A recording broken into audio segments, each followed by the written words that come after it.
C'est mon tour, mais je vais rester très pragmatique. Toujours très pragmatique et dans cette côté pragmatique, il faut rappeler comment elle s'articule la société humaine. Il y a tout un tas d'êtres humains qui veulent changer la société. On voit leur engagement depuis des années. La société humaine, elle s'articule autour des êtres humains. C'est les principes de base de cette administration. Chacun des individus repose la société humaine à intervenir. Chacun d'entre eux est son propre représentant. C'est ce qu'on appelle les principes où on parle tout à l'heure.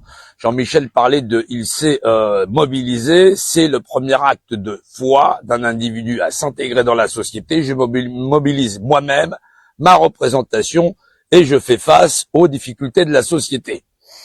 Ensuite, j'arrive à m'organiser avec d'autres individus à qui je donne mandat. Et c'est pourtant ce que font les hommes sans comprendre déjà la base de l'administration qui repose sur les hommes libres et égaux en droit. On veut le document là-bas, la Déclaration des droits de l'homme et du citoyen.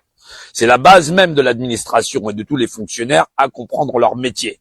Celle qui fait qu'aucun individu n'a le droit de nuire à personne, que chacun doit maîtriser la notion de force publique qui a effectivement la capacité d'un individu à faire valoir le droit et la loi, soit par lui-même ou soit par ses représentants s'il les a désignés. Il faut être ici très pragmatique. C'est pour ça que forcément, dans ce que j'énonce, je n'explique que ce qui est. Je ne suis pas là pour faire des assemblées, je suis membre de l'administration, fonctionnaire, au service du peuple et de la nation, connaissant les codes d'administration et surtout celle qui fait foi et force de loi, c'est-à-dire la Déclaration des droits de l'homme et du citoyen, qui confère à chaque individu les mêmes droits, fût-il à l'Assemblée nationale ou effectivement à dormir dans le caniveau. Ils ont tous les mêmes droits fondamentaux. Simplement, l'ensemble de la société humaine et civile a conféré ces droits d'administration personnelle à des individus qui, bien sûr, aujourd'hui les manipulent. Ils contrôlent la quasi-totalité des forces publiques et effectivement, la force publique est au service de tous et non entre les mains de qui elle a été confiée. Il faut de la lucidité pour l'ensemble des populations pour sortir de ce phénomène-là.